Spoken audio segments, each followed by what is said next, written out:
I think after a year of living with grief, I'm starting to understand it a bit more differently. Hi everyone, day 59 of Talking Out. If you're new here, my name is Paul, and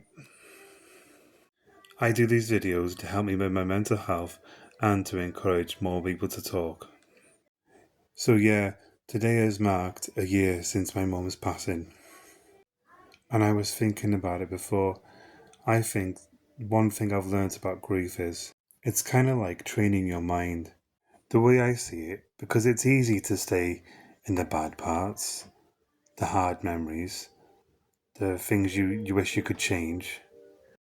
And for me, them parts were being in the hospital and with my mum until her very last breath. I think that's always something that will stick with me. And another thing is, I really wish I could have understood her disease a bit more. She had COPD, which is chronic obstructive pulmonary disease, if I say that right.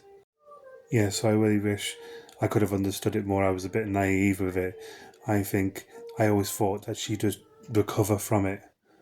I never thought that it would eventually take her.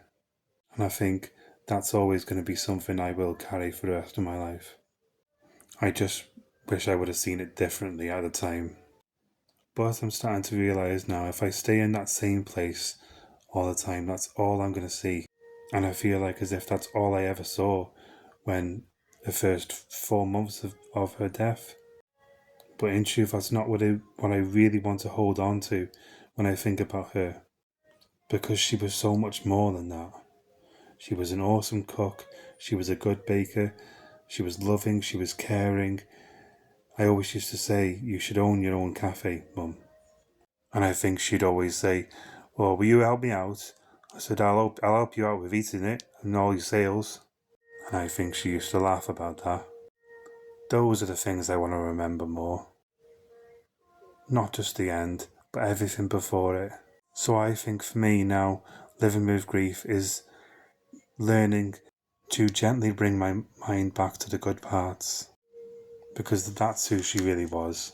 Thank you everyone for joining me on day 59. If you've been following me on my journey, I really appreciate it. And if you're new here, drop me as a follow and stay with me. See you all tomorrow. Until then, don't keep it in, talk it out.